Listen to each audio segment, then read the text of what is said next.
Yang pertama terkait dengan Sya'ban ini, kita akan bahas dari segi pengertiannya dulu, teman-teman sekalian. Apa yang dimaksud dengan Sya'ban, ya kan? Lalu yang kedua terkait dengan aktivitas Nabi Sallallahu Alaihi Wasallam, aktivitas ya Rasulullah Sallallahu Alaihi Wasallam di bulan Sya'ban, ya kan? Lalu setelah itu kita akan sambungkan dengan korelasi Sya'ban dengan Ramadan, ya, Sya'ban dengan Ramadan, sehingga insya Allah apa yang kita lalui di hari-hari bulan Sya'ban ini menuju Ramadan dalam waktu yang tidak lama, bukan hanya kita jalani dengan program, tapi berkesesuaian dengan sunnah atau jalan hidup Rasulullah Sallallahu Alaihi Wasallam. Bismillahirrahmanirrahim. Kita langsung saja teman-teman sekalian. Sya'ban, kalau kita tuliskan seperti ini, ya, Sya'ban, sin besar, ain, ba, nun, ini ya. Ini adalah bulan ke-8 dalam urutan bulan-bulan yang ditetapkan di tahun Hijriyah, mengacu pada tahun Hijriyah. Ini posisinya yang ke-8 teman-teman sekalian. Kalau kita turunkan dulu dari bulan pertama, namanya Al-Muharram, pakai alif lam ya, Al-Muharram. Demikian. Saya pernah terangkan dengan cukup detail perbedaan antara Muharram, Haram, kemudian Al-Muharram. Secara singkat, kalau Muharram itu dasarnya segala yang diharamkan, tidak diperkenankan, dengan kemudian kalau haram itu hukumnya, mabuk itu muharram, bertengkar itu muharram, berperang, berselisih, tidak ada hal yang tidak dibenarkan itu muharram, hukumnya haram. Korupsi, mencuri dan seterusnya, zina, haram hukumnya, perbuatannya muharram. Nah, orang-orang di era bahkan sebelum Nabi SAW diutus sudah mengenal bulan ini, namanya Al-Muharram. Bila kita tambahkan waktu di depannya dengan alif lam, ya, tambahan huruf maksudnya, alif dengan lam, diantaranya menunjuk pada momentum, keadaan yang pada saat itu diharapkan meninggalkan segala hal yang terlarang. Kenapa bulan pertama disebut dengan Al-Muharram? Memberikan kesan kepada kita bahwa penduduk pada masa itu bersepakat untuk meninggalkan segala hal-hal yang tidak baik, segala hal-hal yang bisa melahirkan sensitivitas yang negatif, ya. Secara spesifik mereka bersepakat untuk nggak perang dulu, nggak saling memprovokasi dan sebagainya. Jadi dikenal dengan bulan-bulan Hurum nanti, ya. Jadi 3 berurutan kata Nabi. Yang pertama Al-Muharram. Ini sejak dari masa jahiliyah kesepakatan ini sudah dibangun. Jadi konsensusnya berlaku bahkan sebelum terlahirnya Nabi Sallallahu Alaihi Wasallam. Ini bulan pertama dikenal dengan apa? Al-Muharram. Jadi saya ingin tegaskan kepada teman-teman semua bahwa penamaan bulan-bulan yang tersusun sekarang di tahun Hijriyah itu sebelum diutusnya Nabi Muhammad SAW sudah ada, ya. Dan nanti maknanya penamaan bulan itu sesuai dengan peristiwa-peristiwa yang terjadi. Jadi di jahiliyah itu apa peristiwanya itu disebutkan nama waktunya, termasuk nanti ke tahun. Ya, Nabi kenapa tahun lahirnya disebut dengan tahun gajah? Karena ada peristiwa yang menyertai pada masa itu, datangnya Abraha dengan pasukannya dengan mengendarai gajah berniat menghancurkan Ka'bah, yang kemudian mereka secara viral kisahnya binasa seluruhnya, seperti yang kita ketahui, ya. Jadi ini pertama dikenal dengan Al-Muharram. Nanti kita akan masuk ketika ada keterkaitan dengan masa Islam, saya akan terangkan. Yang kedua dikenal dengan Safar, ya. Safar itu ada yang mengatakan dari kata sifar artinya kosong, ada yang juga mengatakan seakar dengan safra atau asfar, yaitu menguning, sesuatu yang kuning atau menguning. Karena di bulan ini mulai beraktivitas pada umumnya. Konfigurasi masyarakat jahiliyah pada masa itu menyebar keluar dari area-area Mekah atau Hijaz dan sekitarannya. Mereka berniaga. Ada yang ke Yaman, ada yang ke Syam, ya. Syam itu sekarang 4 negara, Yordania, Libanon, Palestina, Syria. Nah, mereka menyebar semuanya, berniaga. Nanti diabadikan kebiasaan itu di surah Al-Quraisy, ya liilafi quraisyin ilafihim rihlatash syita was saif. Jadi baik itu di musim dingin, musim panas, mereka sudah punya jadwal untuk keluar. Nah, karena kebanyakan mereka itu keluar beraktivitas, maka daerah yang mereka tinggali itu menjadi sepi, kosong, seakan-akan seperti nggak ada orang. Makanya bulan pada saat mereka pergi itu disebut dengan safar, untuk melukiskan itu. Untuk apa mereka pergi berniaga mencari emas, emas-emas yang menguning. Karena itu ada yang menyebutkan safar itu dari sifar, kosong, ada yang mengatakan seakar dengan asfar, ya untuk mencari sesuatu yang menguning. Ini peristiwanya. Jadi ini saya terangkan dulu di awal-awal pengamaan. Kemudian selanjutnya ada Rabiul Awal. Ya, Rabiul Awal. Ya, ini bulan yang ketiga, gitu kan? Di bulan ini biasanya sudah mulai pertumbuhan, tumbuh gitu ya, berbunga, ya sudah mulai kelihatan, ya ada benih-benihnya, ada mulai berbentuk bunga-bunga. Nah, itu sesuatu yang tumbuh, berbenih, sudah mulai kelihatan, ya ada mulai bukan hanya kuncup tapi bunga-bunganya. Itu orang Arab menyebutnya Rabi'ah, ya, atau dikenal juga dengan musim semi kalau sekarang. Ini awal musim semi, awal musim tumbuh. Ya, lalu setelah itu selesai, maka mereka katakan selesai itu kan berakhir, finish gitu kan. Maka mereka katakan Rabiul Akhir. Rabiul Akhir. Ya. Ini yang paling tepat ya dibandingkan mengatakan Rabiul Tsani. Kalau Rabiul Tsani, Rabi yang kedua, ya semi yang kedua, itu secara kata dan makna agak kurang sesuai. Kalau disebutkan dari segi kata, tinjauannya kalau ada Tsani nanti ada Tsalits, ada Rabi dan sebagainya. Itu dalam tata gramatikal, tata bahasa Arabnya. Tapi kalau kita katakan musim kedua, nanti juga pengertian maknanya ada musim ketiga dan seterusnya. Maka di Arab fasih mengatakan Rabiul Akhir bukan Rabiul Tsani. Jelas ya? Maka di sini nanti Rabiul Akhir berakhir musim semi ini. Di ujungnya selesai, habis, muncul yang kelima. Disebut dengan Jumada. Ya, Jumada. Bukan Jumadi ya asalnya. Tapi Jumada. Jumadal Ula.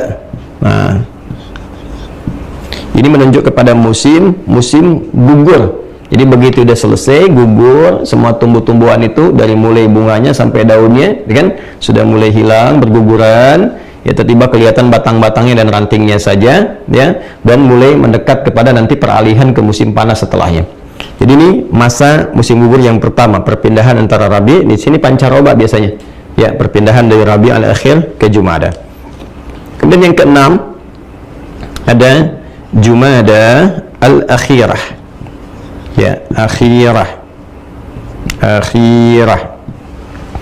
Ya, juga bukan Jumada Ats-Tsaniyah, bukan Jumadi Tsani, tapi Jumadal Akhirah. Jumada itu menunjuk pada keadaannya, pada musimnya. Sekali lagi ya, yang lebih tepat bukan Jumadi tapi Jumada. Jelas ya? Nah, maka ini musim gugur yang bagian akhir. Masuk nanti musim yang ketujuh, teman-teman sekalian. Nah, yang ketujuh nanti disebut dengan Rajab namanya. Rajab.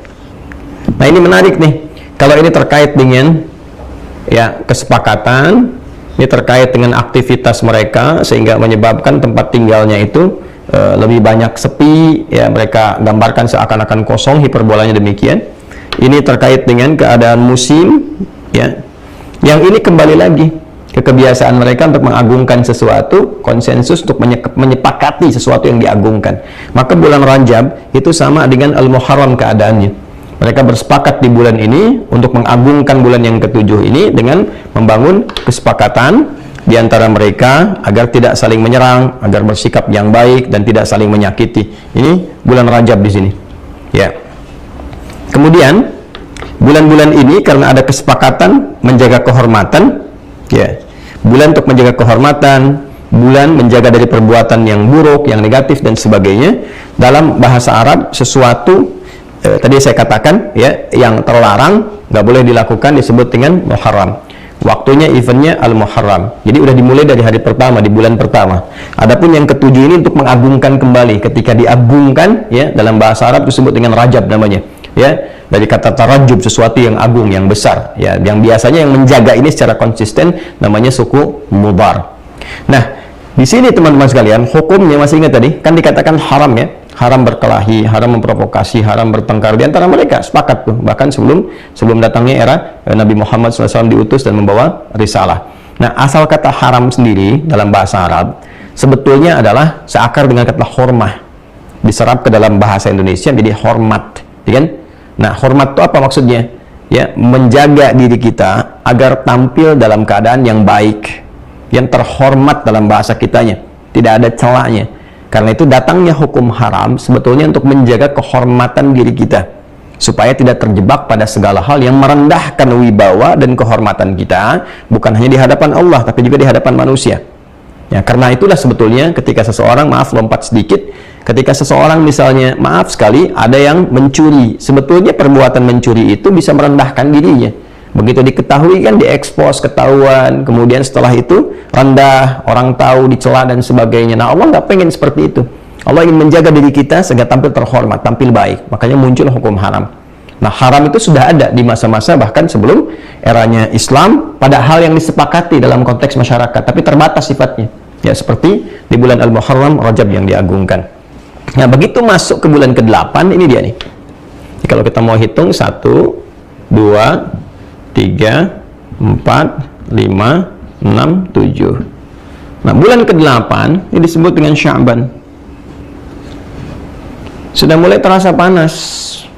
Ya, mulai terasa panas. Bahkan nanti puncaknya di bulan ke-9. Saya lompat sedikit dulu ya, untuk memberikan pemahaman lebih utuh nanti. Ini mulai terjadi peralihan. Dari sini kan musim gugur nih. Ini pendahuluan panas nih. Ini mulai terasa nih panasnya. Sampai nanti puncaknya akan terasa di bulan 9. Kita bicara sebelum era Islam ya. Baik.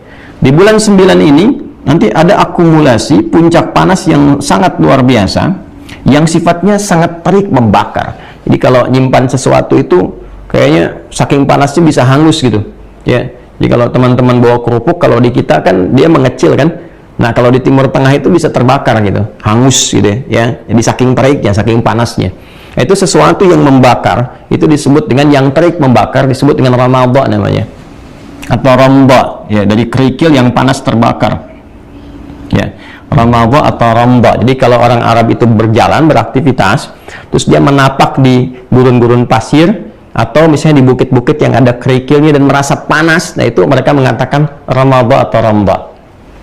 Kalau itu bertambah panasnya dan saking panasnya seperti seakan membakar, maka rubah menjadi bentuk superlatif.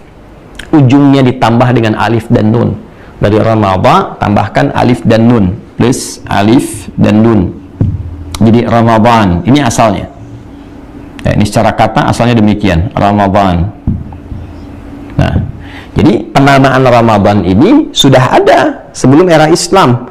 Ya, dalam konteks yang dibawa risalahnya oleh Nabi Muhammad SAW. Jadi sebelum Nabi diutus, sebelum Nabi lahir bahkan sudah ada nama Ramadan, tapi spesifik hanya menunjuk kepada cuaca yang terik membakar saja. Saking membakarnya, saking panasnya, maka dinamakan dengan Ramadan. Panas membakar, panas terik. Ya, terik membakar. Baik. Nah, kalau sudah muncul musim panas yang terik membakar ini, maka potensi-potensi untuk menemukan sumber air menjadi terbatas. Ya, karena oase pun beberapa bagian bisa kering. Saking panasnya kan terserap, teman-teman. Ya kan, kita sudah pahami betul kan di pelajaran-pelajaran, bahkan di fisika yang kita ketahui kan, serapan-serapan itu dari yang ada kalau semakin panas gitu kan, maka air-air yang mengumpul itu bisa terserap menjadi awan dan mungkin juga turun hujan dan sebagainya atas kuasa Allah Subhanahu wa taala. Secara singkat, ini bisa kering beberapa sumber. Karena itulah masyarakat memutuskan sebelum tibanya musim panas terik yang membakar ini dan sulit menemukan sumber-sumber air, maka setiap suku-suku dikenal dengan kabilah-kabilah. Ya kan? Kabilah itu dari bahasa Arab, dari kata qabilah. Ya, qabilah jamaknya qabail. Qabilah begini. Qabilatun. Ya, qabilah. Jamaknya qabail. Contohnya Quran surah 49 ayat 13. Ya ayyuhan nasu inna khalaqnakum min dzakarin wa untha wa ja'alnakum syu'uban wa qabail. Ya. Nah, jadi di kabilah-kabilah suku itu sepakat di kalangan masyarakat bahwa mereka mesti menyebar, dikasih gugus tugas lah, task force ya, kasih gugus tugas, ini kamu ke daerah A, ini kamu ke daerah B, berpencar masyarakat itu untuk mencari sumber-sumber air agar bisa dikumpulkan di awal sebagai persiapan untuk hadirnya bulan Ramadan, situasi yang panas, terik, membakar. Maka menyebarnya masyarakat dari kabilah-kabilah ini, masyarakat dalam bahasa Arab disebut dengan sya'bun. Ya, sya'bun, sya'b. Jamaknya nanti syu'ab. Ya, atau nanti syu'ub. Seperti di Quran surah 49 ayat 13, syu'uba wa qabail. Ya. Ini ya. Jelas? Kalau mereka tersebar untuk mencari sesuatu, maka orang Arab mengatakan tasya'ab, ya tasya'ub, ya tasya'aba, ya tasya'abu, tasya'uban. Nyebar semuanya, ya. Nah, penyebaran ini kalau disifati secara masif, berbentuk superlatif, banyak yang menyebar, semangat untuk mencari, maka berubah kalimatnya menjadi Sya'ban. Seperti Ramadan jadi Ramadan, Sya'b jadi Sya'ban, ya kan? Jadi bulan ke-8 kenapa disebut dengan Sya'ban? Pada mulanya di bulan ini masyarakat di era-era jahiliyah mempersiapkan diri untuk mencari bekal-bekal spesifik dalam bentuk air, sumur-sumur, oase-oase yang mereka kumpulkan untuk disimpan menjelang persiapan bulan ke-9. Itu asalnya. Jadi begitu masuk bulan ke-9 mereka sudah punya persediaan air. Jadi kalaupun nggak keluar, ya kan? Tapi sudah ada yang cukup setidaknya selama sebulan ke depan. Nah, karena ini panas terik membakar, ya maka aktivitas pun agak sepi, agak tipis. Rata-rata mereka beristirahat dan sebagainya. Ya, situasinya juga menyesuaikan yang bisa dikerjakan saja. Sampai nanti muncul bulan yang ke-10 disebut dengan Syawal. Ini sudah mulai teriknya itu sudah mulai menipis, terasa teduh kembali. Bulan ke-10 disebut dengan Syawal. Ya. Kenapa disebut dengan Syawal bulan ke-10 ini? Karena di bulan ke-10 ini sudah mulai berdatangan penduduk-penduduk dari luar Arab, sekitaran Hijaz, dari luarnya mulai datang. Dari Yaman, dari Syria, dari macam-macam, ya, ke Syam, ya, Yordania, Libanon, sekarang tuh datang dari Syam, dari Yaman, datang ke titik pusat di Mekah, di area Ka'bah. Untuk apa? Mereka ingin berhaji, karena nanti syariat haji ini dari era Nabi Ibrahim alaihissalam, jadi diajarkan dengan putranya Ismail alaihissalam, ya Ibrahim dan Ismail alaihissalam, itu sudah ada petunjuk risalahnya. Cuma nanti ada fase-fase yang bergeser. Di fase-fase ketiadaan Nabi dikenal dengan ahlul fatrah, ada beberapa orang menyimpang sehingga mengganti ritual itu yang tadinya dengan cara yang benar, ritualnya masih ada berputar tawaf, tapi diganti dari bacaannya, dari penampilannya, sampai ada yang maaf ya tidak menggunakan pakaian, ada yang bersiul-siul, ada yang tepuk-tepuk, tapi mereka meyakini itu sebagai ibadah ya. Nah, maka datang berkumpul. Jadi mulai di awal di bulan ini mulai datangnya. Jadi tidak spesifik di waktunya di bulan ke-12. Mereka datang lebih awal supaya mempersiapkan diri ya dari perjalanan, kemudian bisa istirahat di beberapa titik untuk bisa bersih-bersih dulu, yang kelak nanti tempatnya disebut dengan mikot. Asalnya tempat-tempat sumur tuh. Jadi siapa yang lewat baik mau dagang ataupun mau berhaji, berhenti minum di situ, bersih-bersih dulu sehingga mereka bisa punya energi lagi saat beraktivitas sampai ke sini. Nah, karena di bulan ke-10 ini datang banyak orang dari luar, berkumpul banyak, ya kan? Di area-area sekitaran Mekah dan sekitarannya atau di Hijaz, maka jumlah penduduk seakan-akan meningkat, jadi banyak. Nah, meningkat dari pertambahan sesuatu, itu bahasa Arabnya disebut dengan Syawal. Makanya bulan ke-10 kenapa disebut dengan Syawal? Asalnya adalah terjadi peningkatan penduduk di area sekitaran Mekah dan sekitarannya. Itu asalnya. Ya. Nah, apa yang mereka lakukan? Mereka ingin menunggu sampai bulan ke-12, berangkat dari awal, terus dari Syawal berangkat, datang, tunggu, mulai menyiapkan. Kalau yang mau jualan di lapak-lapak, kalau mau persiapan, mereka sudah persiapan di beberapa tempat, sehingga orang-orang Arab yang biasanya keluar dari situ untuk berniaga, untuk merantau, nah karena orang yang dikunjungi datang ke situ, mereka memilih duduk-duduk santai. Dalam bahasa Arab, duduk-duduk santai disebut dengan Dzulqi'dah. Ya? Ada yang menyebut juga dengan Dzulqa'dah, bulan yang ke-11. Ya, Dzulqi'dah atau juga disebut dengan Dzulqa'dah, bulan 11. Bulan duduk-duduk santai karena yang dikunjungi itu telah datang. Baik ya, untuk apa? Untuk menuju bulan puncak yang ke-12 pada pelaksanaan haji. Nah, itu akan diabadikan di Quran nanti dengan munculnya ayat 198 ya sampai dengan ayat ke-203. Kalau urutan haji dan umrahnya dari 196. Tapi nanti terkait dengan niaga, ada yang haji, ada yang niaga dan sebagainya, itu dari ayat 198 sampai ke 203-nya sampai kemudian ke Mina. Nah, ini bulan ke-12 dikenal dengan bulan Dzulhijjah, bulan haji yang banyak orang kemudian datang dengan dua tujuan, baik untuk menunaikan ibadah ataupun juga ada yang hanya sekedar berniaga saja. Ya, laisa 'alaikum junahun an tabtaghu fadlan min rabbikum. Ya, kalau cuma datang mau jualan juga nggak ada dosanya, tapi nggak ada pahalanya juga. Jadi nanti orang datang ke musim haji itu ya pada akhirnya ada dua tujuan, ada yang betul untuk ibadah, ada yang berniaga. Nah, ini teman-teman pada asalnya demikian. Ya.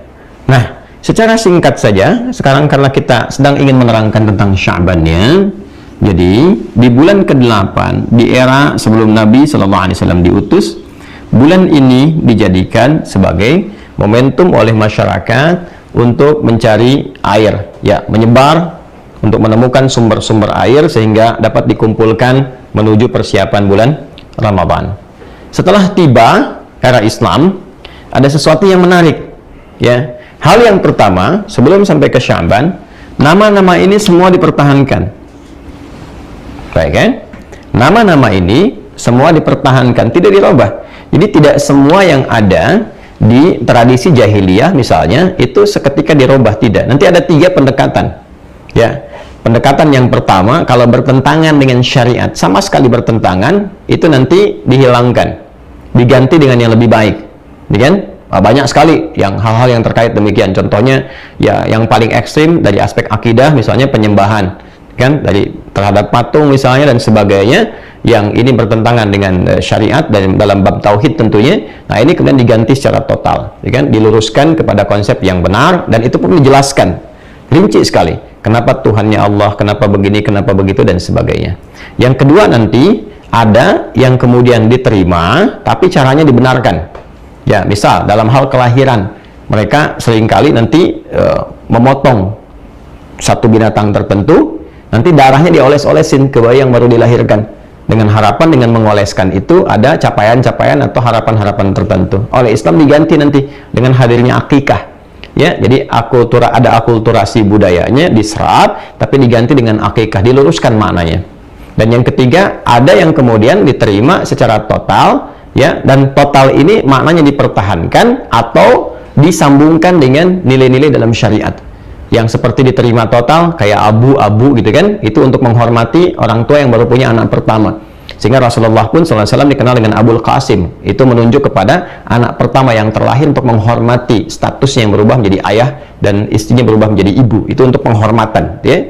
Nah, kemudian seperti yang ini diterima, tapi ada kesesuaian makna yang sebelumnya hanya hampa terkait dengan peristiwa dan gambaran-gambaran cuaca saja. Sekarang ada korelasi yang terkait dengan nilai-nilai dalam perjalanan syariat.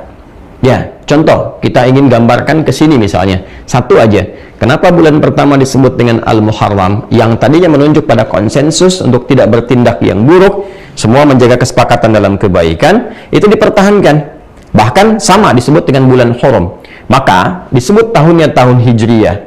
Hijrah, ya-nya menunjuk kepada nisbah, taknya ke sifat. Jadi kalau orang ingin berhijrah, ikut berhijrah, punya sifat orang hijrah, hal yang pertama harus ia lakukan adalah meninggalkan segala yang diharamkan oleh Allah Subhanahu wa Ta'ala. Berlatih meninggalkan yang diharamkan dari ujung kepala sampai ujung kaki. Kalau dia bisa melakukan itu, maka nanti sifar, ya, dia akan terbebas dari dosa, 0. Ya, maksiatnya 0, dosanya 0, sehingga ada potensi-potensi untuk banyak berbuat baik. Ini di antara contoh-contohnya. Ini saya berikan 2 untuk mempercepat mengantarkan ke Sya'ban. Sekarang, jadi pada masa era Islam dipertahankan semuanya termasuk Sya'ban. Apa kaitan Sya'ban yang dulunya hanya sekedar mencari air saja dengan konteks keadaan atau pemaknaan di era Islam yang khususnya nanti terkait dengan aktivitas Rasulullah SAW dan korelasinya dengan Ramadan. Kita akan bahas itu setelah menunaikan sholat Isya. berjamaah. Mohon izin jeda sejenak, waktu Indonesia bagian Barat telah memasuki Isya, ya sudah masuk waktunya, akan berkumandang adzan. Kita jeda, setelah Isya kita sambungkan kembali insya Allah. Saudara-saudaraku, kita tersambung kembali lewat kajian Aqsa Al-Quran Sunnah Solution. Alhamdulillah kita telah menunaikan salat Isya berjamaah beserta amalan sunnah yang menyertainya. Kita bermohon pada Allah Subhanahu wa Ta'ala, semoga salat yang telah kita tunaikan berkenan diterima oleh Allah Subhanahu wa Ta'ala dengan penerimaan terbaik. Pun demikian dengan amal ibadah, doa-doa yang teman-teman juga telah tunaikan sesuai dengan waktu di mana teman-teman berdomisili. Salat apapun yang ditunaikan, boleh jadi ada yang saat ini mungkin waktunya masih maghrib atau juga masih di asar, sesuai dengan perbedaan waktu. Saya tadi mengecek ada beberapa yang tersambung dengan kita bahkan dari berbeda negara. Saya lihat tadi ada yang dari Malaysia juga, ada dari Taipei, dari beberapa yang lain, termasuk juga negeri-negeri yang mungkin jauh tidak terjangkau secara langsung tentunya. Dan alhamdulillah lewat tayangan ini Allah berikan fasilitas kemudahan, semoga keberkahan senantiasa menyertai kita semua. Teman-teman, kita berlanjut kepada materi yang telah kita bahas tadi, sebagian dari uraiannya dari ba'da maghrib menjelang ke Isya, tentang keutamaan Sya'ban, baik dari definisi pengertiannya, kebiasaan Nabi SAW di bulan Sya'ban, sampai dengan korelasinya dengan Ramadan. Alhamdulillah telah kita uraikan dari perjalanan sejarah terkait dengan penamaan bulan sampai kita mengetahui detail tentang Sya'ban dari segi pengertian atau pemaknaannya sebelum era Nabi SAW diutus sebagai Nabi dan Rasul tentunya. Kita telah mengetahui bahwa di penanggalan Hijriyah, saya tuliskan begini ya, asalnya kan dari kata hijrah ya teman-teman. Hijrah menunjuk pada peristiwa berpindahnya Nabi SAW dari kota Mekah Al-Mukarramah ke Yathrib yang kelak menjadi Al-Madinah Al-Munawwarah. Nah, yang dipelajari di hijrah ini sebetulnya bukan perpindahannya saja dari aspek sejarah, tapi lebih pada kurikulumnya. Ingat itu ya, sifatnya, keadaannya, ya kan? Jadi ada kurikulum di hijrah ini, bukan sekedar pindah. Jadi jangan diartikan hijrah itu dari aspek perpindahan fisikalnya saja, tempatnya, bukan itu poinnya. Toh kalau tidak ada sifat-sifat yang menyertainya, tidak akan diperintahkan untuk berhijrah. Tapi ada sesuatu yang dipertimbangkan di situ untuk melakukan perbuatan hijrah, karena di dalamnya ada pesan-pesan dan kurikulum-kurikulum yang mengantarkan pada kebaikan.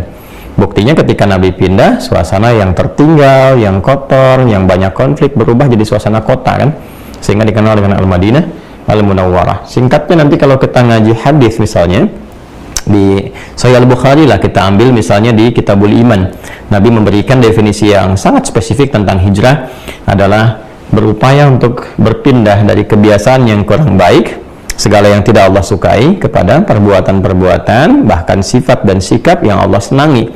Berpindah dari yang diharamkan kepada yang dihalalkan, dari yang kurang baik kepada yang baik. Itu disebut dengan hijrah. Nah, kalau kita ingin ikut ke situ dinisbatkan, maka tambahkan ya sebelum tak ini. Ingin ikut sifatnya misalnya, maka tambahkan ya sebelum sifat menjadi hijriyah. Ya kan? Maka tahun ini dalam penanggalan Islam disebut dengan tahun Hijriyah, bukan hanya ingin mengingatkan peristiwa hijrahnya Nabi SAW dari Mekah ke Yathrib kelak jadi Al-Madinah Al-Munawwarah, tapi untuk merangkum kurikulum yang Nabi tunjukkan. Dan rangkuman kurikulum itu ada petunjuknya dari penamaan bulan. Nah, itulah indahnya dalam Islam, dari nama saja pasti ada makna, nggak ada yang hampa makna, tidak ada yang menyendiri. Termasuk pernah saya sampaikan, bahkan nama-nama sholat pun ya, dari mulai subuh, kemudian zuhur, asar, maghrib, isya, itu ada maknanya. Ya, supaya berkesesuaian dengan topik yang kita bahas. Tadi telah saya beri contohkan 1 dan 2, karena waktu kita terbatas ya. 1 dan 2 itu kenapa Al-Muharram dipertahankan, makna dalam Islamnya apa, dari hijriahnya apa, Safar apa, sampai nanti akhir Dzulhijjah. Kita akan langsung ke bulan ke-8 karena topik kita ada di sini. Sya'ban yang di era jahiliyah hanya terbatas kepada penyebaran masyarakat dari kabilah-kabilah membentuk gugus tugas untuk menemukan mata air yang dengan itu diharapkan dapat dikumpulkan sebagai persiapan-persiapan menjelang musim panas yang terik membakar, yaitu di Ramadan. Maka ketika masuk ke era Islam, dan kita ketahui bahwa suasana itu kan akan terus dinamis ya, berubah, berputar, nggak sama. Sebagaimana fisik kita juga berubah, kreativitas berubah, lingkungan akan berubah.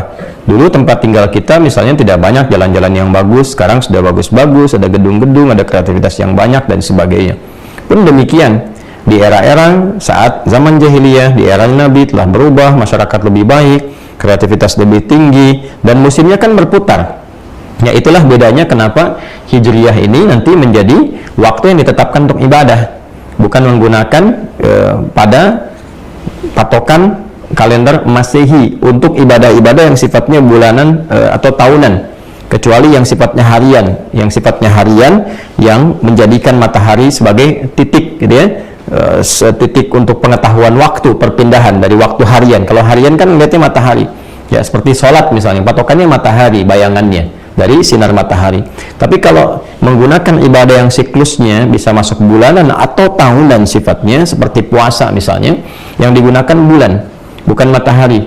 Apa di antara hikmahnya? Ya, hikmahnya adalah dengan penggunaan acuan pada hilal ini, perubahan bentuk bulan ini, dan peredarannya nanti selama dalam 12 bulan selama 1 tahun, menjadikan keadaan berbeda-beda. Yang tadinya ada musim dingin, nanti tahun depan bisa ketemunya bukan musim dingin lagi, mungkin musim semi, mungkin musim panas, sehingga waktu menunaikan puasa itu terasa di semua waktu. Ya, kapan ada di musim dingin, jamnya bisa berubah dengan musim panas, dengan musim semi dan sebagainya, sehingga tidak ada beban kepada seseorang untuk menunaikan di satu waktu saja. Ya, bisa terbayang kalau menggunakan patokan matahari, jatuhnya misalnya di bulan Juli atau Agustus, itu pasti akan panas terus, dan subuhnya boleh jadi nanti jam 3 sudah subuh ya, atau jam 4 sudah subuh, maghribnya bisa jam 8 dan sebagainya. Tapi ketika menggunakan patokannya itu bulan dan penanggalannya masuk kepada Hijriyah, maka hikmah besarnya untuk ibadah adalah supaya bisa merasakan ibadah di setiap saat, dan berkahnya setiap waktu bisa jadi ibadah. Nah, kaitan dengan pembahasan kita yang dulu Sya'ban itu untuk mencari air dan sebagainya, suasananya kan sudah berubah, ya kan? Ya, belum tentu yang disebut Ramadan itu menjadi musim panas. Boleh jadi nanti musimnya jadi musim dingin, musimnya menjadi musim apa lagi? Musim semi. Ya, kita kan kalau puasa Ramadan nggak tentu jatuhnya selalu dingin kan? Ya kan? Disebutnya tetap Ramadan kan? Ya, padahal asalnya adalah panas terik yang membakar, ya kan? Dan seterusnya. Maka ketika masuk di era Islam, kejeniusan sahabat-sahabat Nabi ketika bermusyawarah, ada yang mengatakan idenya dari sahabat Ali bin Abi Thalib, yang lainnya mengatakan dari sosok-sosok yang lain, bertemu bermusyawarah menetapkan tetap tahunnya disebut dengan Hijriyah. Ini di era Umar bin Khattab, nanti usulannya dari Ali bin Abi Thalib radhiyallahu taala anhuma jami'an. Bulannya tetap sama namanya, tapi maknanya mengikuti makna-makna syariat. Bila di masa jahiliyah Ramadan dipahami hanya membakar secara fisikal, menghanguskan, maka ketika masuk nilai-nilai Islam yang value-nya sedemikian tinggi, maka Ramadan bukan hanya mengajarkan secara pendidikan fisik. Ramadan bukan hanya mengajarkan pendidikan fisik, tapi ada pendidikan intelektual, pendidikan spiritual yang terakumulasi di dalamnya, sehingga melatih manusia secara sempurna menjadi lebih baik. Intelektualnya makin tajam, banyak mengaji, banyak belajar, banyak membaca, fisikalnya teratur makan minumnya, dan spiritualnya terisi dengan baik dengan ibadah. Sehingga apa? Sehingga hal-hal yang buruk, yang tidak ideal itu dibakar, dihanguskan saat Ramadan. Dosa-dosa dibakar, digugurkan, ya, dibakar habis, dihanguskan dengan amal-amal saleh. Kebiasaan buruk dibakar, dihilangkan dengan kegiatan yang lebih teratur, terprogram. Kapan makan, kapan minum, kapan beraktivitas, kapan sholat, kapan ibadah. Secara spiritual lebih matang, lebih tenang. Karena itu di Ramadan emosi lebih tenang, mental lebih stabil, lebih kuat secara spiritual, maka dibakar hal-hal yang kurang bagus. Oke? Nah, tapi tidak semua orang-orang yang masuk kepada bulan Ramadan bisa punya persiapan yang demikian, kecuali dia menyiapkan terlebih dahulu sebelum masuk ke Ramadannya. Itulah saya langsung gabungkan 2 dan 3, apa korelasi Sya'ban dengan Ramadan di era Islam. Maka yang tadinya Sya'ban hanya dipersiapkan persiapan fisik memasuki musim panas, maka di era Islam Sya'ban bukan hanya persiapan fisik, tapi juga persiapan kepada seluruh nilai-nilai kemanusiaan yang dimiliki, baik itu fisikal, secara fisik, intelektual, dan spiritual. Ini yang paling utama.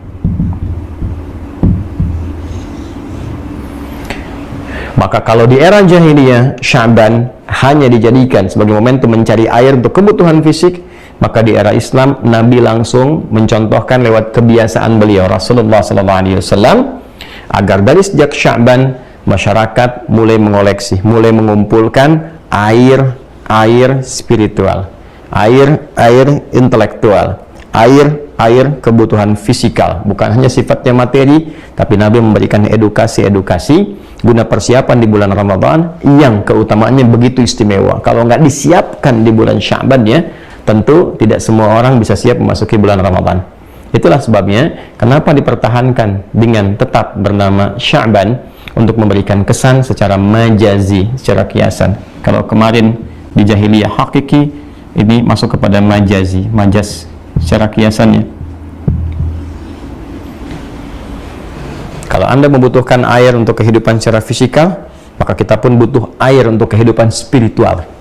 Karena itulah air yang kadang-kadang turun ke tanah yang kering bisa menggemburkan kembali dan melahirkan tumbuhan yang indah, bagus, bahkan dikonsumsi. Maka air spiritual bisa menjadikan hati yang kering menjadi tumbuh kembali, menggugurkan yang kotor, menghilangkan, membersihkan, dan menampilkan yang baik-baik sehingga berkreasi kembali. Itulah sebabnya kenapa tuntunan wahyu dalam Al-Quran, kadang dalam hadis-hadis sering digambarkan dengan air untuk memberikan isian-isian yang teduh, yang menggemburkan, menenangkan hati sehingga dia bisa mendorong kepada intelektualitas untuk merumuskan berbagai amalan kebaikan dan dieksekusi oleh fisik menjadi amal-amal soleh yang berkelanjutan. Itulah sebabnya ketika muncul bulan Sya'ban tetap dipertahankan, tapi tuntunan kurikulumnya mulai lebih lengkap, berbeda dari sebelumnya. Maka apa kebiasaan aktivitas Nabi SAW ketika memasuki bulan Sya'ban ini, khususnya terkait dengan Ramadan yang telah masuk di era Islam? Baik, yang pertama, kalau dulu hanya mencari air persiapan masuk ke bulan yang panas, yang terik, maka ketika masuk di era Islam, ini dikeluarkan dengan makna-makna tadi, membakar dosa, kan, menghilangkan kebiasaan buruk, menghilangkan segala yang tidak baik. Dalam bentuk apa? Dalam bentuk puasa. Ya kan? Maka sebelum masuk ke penunaian puasanya di bulan Ramadan, ada kegiatan yang direkam sempurna. Bahkan diinformasikan oleh Sayyidah Aisyah radhiyallahu ta'ala anha bahwa Nabi SAW dari sejak bulan Sya'ban sudah membiasakan menunaikan puasa sunnah dengan memperbanyaknya,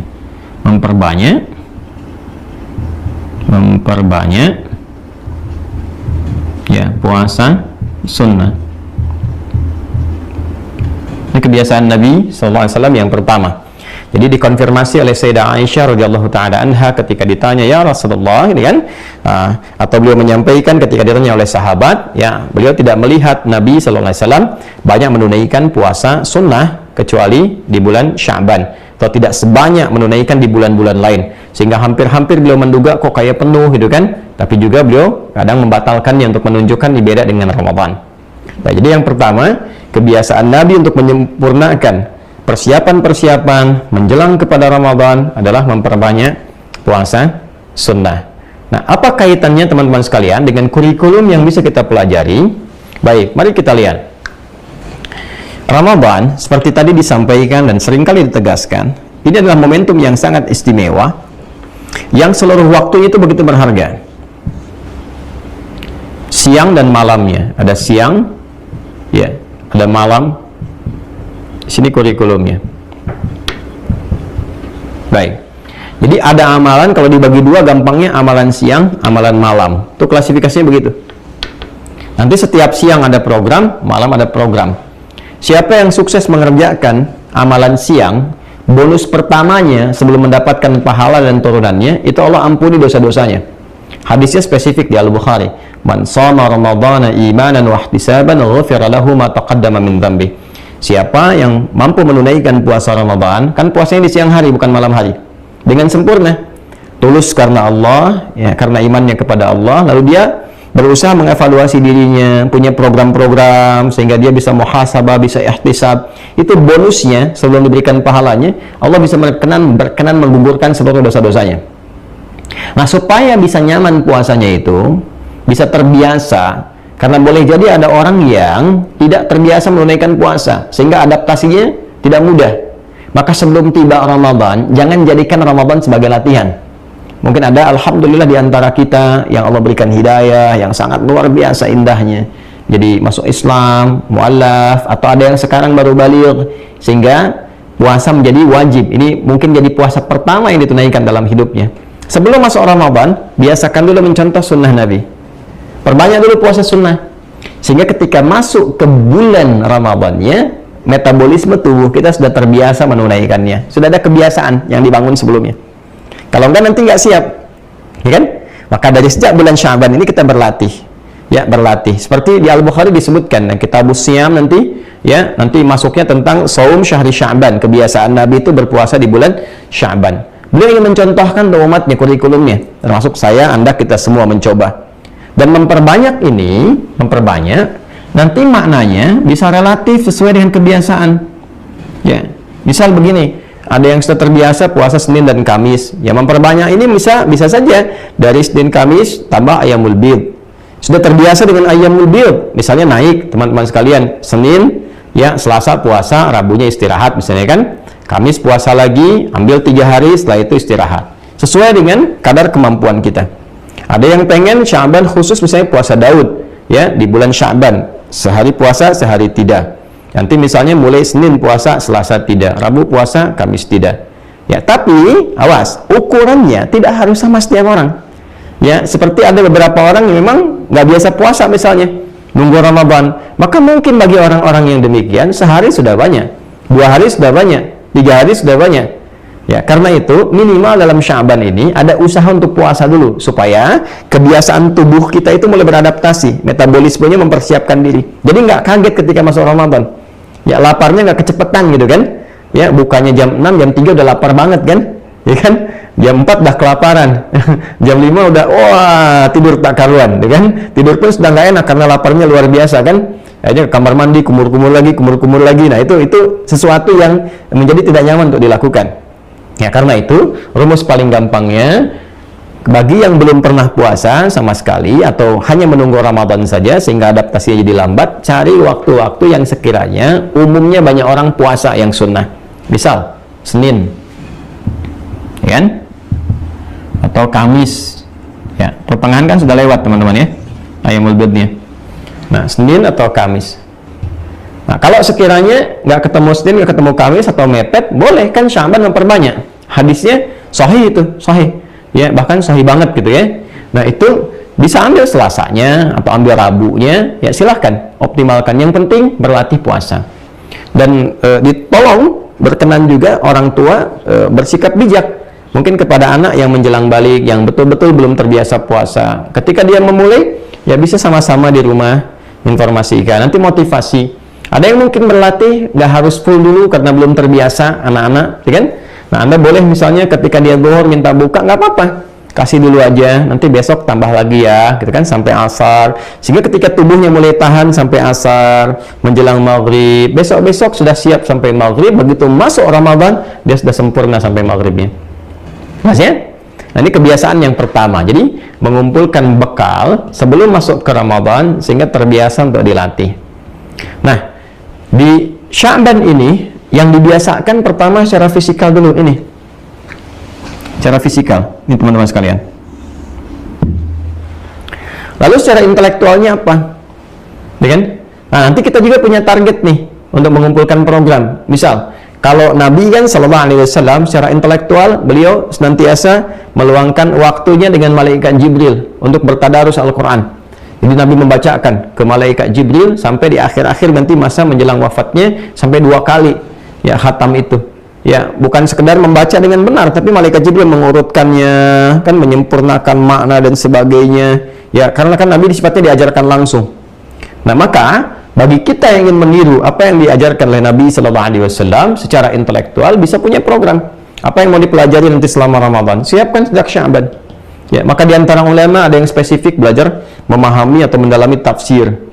Ya, ada yang Quran aja dari menghatamkan, menemukan hukum, mengkaji lagi Qurannya selama sebulan itu. Tapi sudah disiapkan dari setiap persiapan Sya'bannya. Artinya apa yang disiapkan? Perangkat-perangkatnya. Cek mushafnya, sesuaikan waktunya. Jadi kalau teman-teman sekarang ingin punya kegiatan misalnya nanti saat Ramadan, ya maka coba cek jam kerjanya sehingga bisa sesuai. Ya, kapan Anda mulai belajar, mengkaji kembali, kapan yang disiapkan untuk i'tikaf. Kalau bisa, waktu cutinya udah disiapkan dari sekarang, sehingga bisa i'tikaf nanti. Nah, nanti saat i'tikaf itu apa yang mau dikerjakan? Jadi jangan cuma datang, ikut tidur, ikut sahur, ikut buka, selesai. Yang nggak ada isinya nanti. Ya, jadi jangan andalkan kepada para misalnya penceramah yang kultum. Taruhlah, saya mengandalkan kultum aja. Nah, ini bisa serius, bisa keluar masuk. Ya, tiap hari topik dalam sekian banyak kita mendengarkan kultum, hampir setiap malam, berapa banyak yang masuk? Ya kan? Jangan sampai cuma sekelewat ya, jadi informasi. Silakan siapkan rutinitasnya. Kalau perlu DKM-nya rumuskan, bikin misalnya serial untuk kultum tuh, ya. Kuliah yang 7 menit atau 17 menit, yang kalau terserah antum kan nggak sesuai juga gitu ya. Jadi disusun kurikulumnya. Kalau perlu DKM-nya bikin kurikulum kultumnya itu yang berkelanjutan membahas. Nggak usah tinggi-tinggi atau jangan diserahkan kepada penceramah yang kadang-kadang di jalan baru ketemu judul, ya nyari di Google ini yang disampaikan. Nggak bijak juga ya. Ya kalau saya sih lebih menekankan ada sesuatu yang diniatkan untuk memberikan manfaat. Maka kalau bisa DKM-nya bikin serial nih. Ya kalau perlu sirah-sirah misalnya selama 30 malam itu masyarakat dengar sirah. Perjalanan kehidupan Nabi, nanti Ustadz Fulan nerangkan A, B, C sampai ujungnya. Ya, kalau misalnya pengen juz amma digali, keluarkan juz amma. Nanti si fulan ceramah tentang ini intinya apa, batasi 15 menit, yang ini apa, ya, atau 7 menit misalnya. Ya, kalau perlu bab apa lagi sehingga berkelanjutan antara topik 1, 2, 3, 4 sampai akhir. Kalau perlu penceramahnya bikin makalah, nanti kumpulkan. Begitu selesai Ramadan dicetak jadi buku, jadi panduan. Nah, itu banyak manfaat yang bisa disiapkan. Ini misalnya secara komunal. Ya, secara personalnya teman-teman punya target. Ya, kalau ulama dulu begitu nih, kebiasaan-kebiasaan. Misalnya di hadis nih, ada yang pengen khatamin Al-Bukhari selama sebulan Ramadan itu, ada yang Sahih Muslim, ada yang hadis-hadis pilihan, kan? Ini secara intelektual teman-teman sekalian. Apa yang mau dikaji nih? Mesti didapatkan. Terutama mahasiswa-mahasiswa ya, adik-adikku yang di Timur Tengah terus punya target. Ya, Ramadan itu punya target tuh. Apa yang mau diperjelas? Anda kalau mau ambil jurusan tafsir jangan tanggung. Pahami ulumut tafsirnya, turunan-turunannya terus sampai mengerti betul sampai ke hukumnya, yang di fikih demikian, di hadis demikian, bikin halaqah-halaqah, ya kan? Sehingga sibuk ya dengan manfaat-manfaat yang benar dan diniatkan sebagai ibadah. Sehingga hasilnya itu spesifik. Ya kalau bisa jangan terlalu banyak, fokus di satu sisi. Belajar ini nih selesai. Ya, saya pun akan insya Allah demikian di tahun ini tuh enggak banyak mengajar diselesaikan sebelum Ramadan. Sehingga fokus nanti bisa optimal pemanfaatan di aspek-aspek yang dimaksudkan. Jadi ini secara intelektual disiapkan teman-teman. Nah, Sya'ban ini persiapan materinya. Nah, jadi kalau misalnya ini Anda akan menggali hadis apa nih? Al-Bukhari. Dan sekarang siapkan kitabnya apa? Kan? Kalau perlu teman-teman kumpul sama teman-teman misalnya kan, berapa orang yang pengen belajar ini, cari gurunya. Spesifik Ramadan bahas itu aja terus. Ya, kalau ingin berkualitas, ya nggak harus dihatamkan semua. Sekedar baca, maknanya sekelewatan misalnya, itu kan cuma ngambil ijazah, gitu kan? Ijazah bacaan. Tapi kalau mau satu bab bahas. Ibu-ibu misalnya, ibu nggak usah terlalu banyak-banyak, yang tinggi-tinggi ibu dibahas, gitu ya. Ibu bahas fikih rumah tangga. Keluarin nih hadis-hadisnya apa tentang rumah tangga, atau belajar tentang istri-istri Nabi SAW. Kan keluarin hadis-hadisnya yang di Musnad, bagaimana Sayyidah Aisyah, hadisnya apa aja. Saya sebulan Ramadan pengen belajar hadis Sayyidah Aisyah, itu aja. Atau konsep kehidupan Sayyidah Khadijah, keluarin materinya, sempurnakan. Siapkan dari sekarang, Ramadan ikutin. Ya, nanti yang lainnya spiritualnya tinggal ditambahkan. Ya, yang spiritual misalnya ditambahkannya agenda-agenda sholat. Dari sekarang disiapkan menunya, menu sholatnya apa aja. Ya, menu sholat. Tuh, apa aja yang kemudian sudah ada di dalam baik itu Al-Quran syaratnya ataupun hadis-hadis Nabi Muhammad SAW. Jadi Sya'ban itu bukan sekedar kita hanya melewatinya begitu saja, tapi ada persiapan-persiapan seperti persiapan fisikal, ya, menyiapkan kebiasaan-kebiasaan puasa sehingga punya keteraturan yang membimbing metabolisme tubuh kita sesuai ketika akan masuk kepada Ramadan, punya adaptasi secara fisik, jadi tangguh nantinya. Ya, baik. Kemudian yang kedua teman-teman sekalian, kita turunkan lagi, menyiapkan agenda nih, ya, yang akan dikerjakan selama Ramadan. Tadi yang detailnya saya turunkan. Ya, detailnya sudah saya turunkan. Nanti kalau misalnya sholat, turunkan dari sekarang gini sholatnya apa saja. Secara intelektual mau ngaji apa saja, ya kan? Kemudian nanti secara fisikal dari makanan-makanan disiapkan. Nggak apa-apa kok, boleh dari sekarang.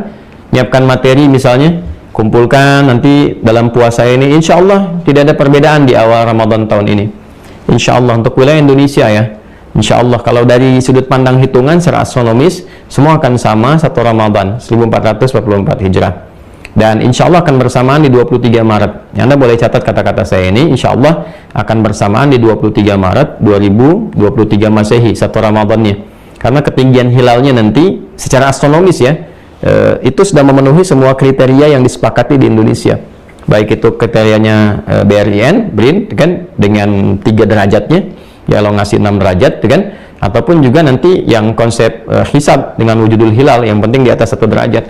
Nah ketinggian hilal nanti di tanggal 22 menjelang tanggal 23 begitu matahari terbenam maghrib itu sudah 7 derajat ya, bahkan mendekati 8 derajat. 7 derajat itu 57 menit kalau nggak salah itu, jadi plus 7 derajat 57 menit itu sudah mendekati 8, dan ini sudah di atas kriteria ya. Imkan ru'yatnya kan 3 derajat ya, kemudian ini sudah 7, jadi insya Allah tanggal 23 Maret itu insya Allah bersamaan dengan satu Ramadan. Agak sangat tidak ada kemungkinan untuk berbeda, jadi kemungkinannya hanya satu pilihan saja, ada sama memulainya, kecuali kriterianya tidak menggunakan hisab dan ru'yat, kriterianya menggunakan misalnya ketinggian air pasang di laut atau misalnya hal-hal yang lain yang kadang-kadang tidak penting gitu ya. Nah ini insya Allah akan sama teman-teman, satu Ramadannya insya Allah akan sama, hanya mungkin akan ada perbedaan saat akan ada potensi perbedaan saat memasuki Idul Fitri, karena ketinggiannya baru 1 derajat 5 menit ya, nanti itu lain waktu untuk dibahas. Nah tapi mau saya katakan kalau kita punya di sini satu Ramadan ya, yang bersamaan insya Allah tanggal 23 Maret ya, sekarang masih tanggal 9 kan ya kan, ada 14 hari 2 pekan ke depan, atau kita ambil 13 hari lah kalau ngitungnya misalnya dari besok gitu kan ya, 12 sampai 13 hari. Nah siapkan apa saja yang kita akan optimalisasikan saat Ramadan, baik nanti puasa sunnahnya berdasarkan sunnah Nabi masih ada ke depan 12 hari ya, yang akhwat yang masih ada qadha yang belum selesai ada 12 hari itu bisa dioptimalkan ya, nanti dialog fikihnya di sesi yang lainnya kita bisa optimalkan, karena kan sering ada pertanyaan yang berbeda-beda ya, tapi saya turunkan masih ada 12 hari untuk menyelesaikan itu ya. Saya sampaikan dari sekarang supaya ada persiapan ya, karena ilmu itu penting untuk dikaji, digali sehingga kita tidak gelisah ya. Gelisah kan suka nggak tenang ya, sama dengan lupa, suka nggak ingat ya. Baik, balik ke sini teman-teman sekalian, ini Sya'ban. Jadi setelah memperbanyak puasa sunnah nanti menyiapkan agenda. Nah, lalu yang ketiga teman-teman sekalian, menyiapkan mental yang kokoh ya. Mentalitas itu penting karena nanti awal-awal dikasih rahmat sama Allah, akan semangat semua. Awal-awal Ramadan itu semangat semuanya ya, karena huruf ya yang menyertai ya ayyuhalladzina amanu itu untuk memanggil semua tanpa perbedaan jarak, baik dekat, menengah ataupun jauh. Ya-nya itu kan harfun nida, linida'il qarib wal mutawassit wal ba'id, disebutkan 361 kali dalam Al-Quran, memanggil yang mendekat, yang menengah dan jauh. Jadi ketika dipanggil di awal Ramadan itu semua dipanggil semuanya, dan ini turunnya kan di bulan Sya'ban ya. Quran surah kedua Al-Baqarah ayat 183 itu turunnya itu bulan Sya'ban, bukan bulan Ramadan. Turun di Sya'ban tahun kedua Hijrah. Kenapa turun di bulan Sya'ban? Salah satu hikmahnya untuk persiapan menuju Ramadan.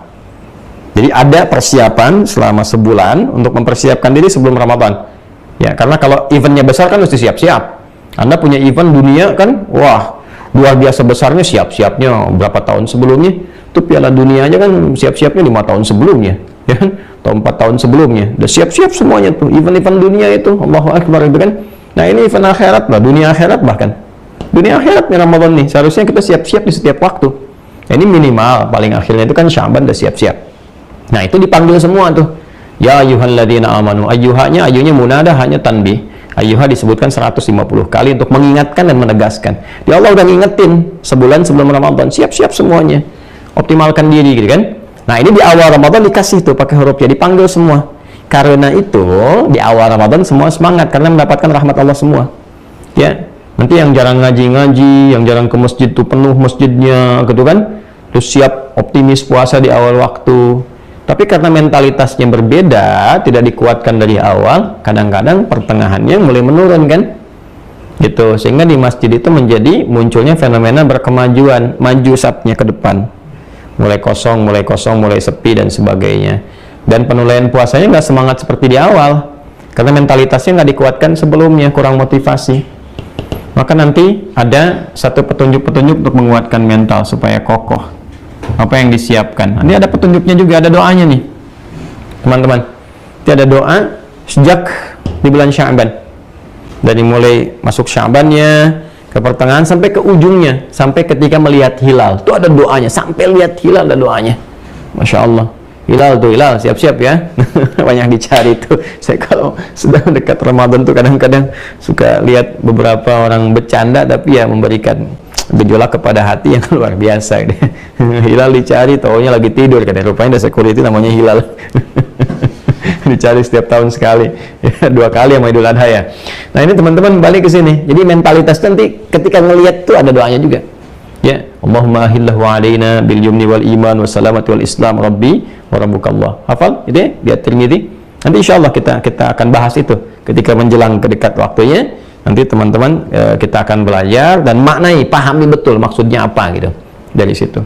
Nah, ini gambarannya supaya dengan itu Allah jaga mental kita itu kuat sampai akhir. Dan insya Allah bisa dikatakan mendekati gitu kan, kekuatan dengan kekuatan Allah berikan mendekati kriteria yang Allah inginkan, Rasul inginkan melalui penunaian puasa Ramadan ini. Nah ini gambarannya teman-teman sekalian. Jadi Sya'ban, kenapa disebut Sya'ban? Apa korelasinya dengan Ramadan? Sya'ban disebut Sya'ban terkait dengan masa Islam karena masyarakat diminta bersiap-siap, mempelajari, mengumpulkan bekal-bekal yang bisa menjernihkan hatinya sehingga tetap optimis, dekat dengan Allah dan semangat menunaikan ibadah. Seperti orang-orang di masa sebelum Islam, semangat berpencar mencari air untuk menghidupkan keadaan dirinya menjelang Ramadan.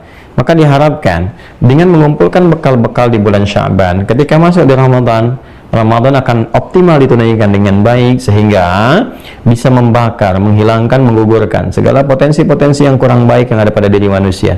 Dosa-dosa, sifat buruk, perilaku yang tidak baik dan sebagainya bisa berubah menjadi lebih baik, lebih mulia karena sudah ada persiapan sebelumnya. Kebiasaan Nabi Sallallahu Alaihi Wasallam yang dicontohkan kepada kita di bulan Sya'ban menjelang ke Ramadan, pertama secara spesifik beliau menuntut untuk memperbanyak puasa sunnah dengan hikmah-hikmah yang tadi telah kita utarakan, baik itu terkait persiapan fisik supaya punya adaptasi menjelang Ramadan, metabolisme tubuhnya bisa menyesuaikan, ataupun juga melatih orang-orang yang belum terbiasa dengan puasa supaya optimal, merencanakan agenda yang disiapkan saat Ramadan sehingga tidak bingung masuk kepada Ramadan, hanya ikut arus saja apa yang kemudian bisa dialami. Islam memberikan persiapan sehingga optimal ketika masuk Ramadan, dan terakhir memberikan pencerahan untuk penguatan mental sehingga muncul mentalitas yang kuat, yang optimal, yang baik ketika masuk di bulan Ramadan. Pertanyaannya, agenda apa saja yang sekiranya Nabi pernah tunjukkan untuk bisa kita siapkan sehingga agenda ini yang spesifik kita bawa saat Ramadan, kita tidak capek lagi, nggak lelah lagi, termasuk doa-doa yang mengiringi supaya mental kita kuat. Nah ini akan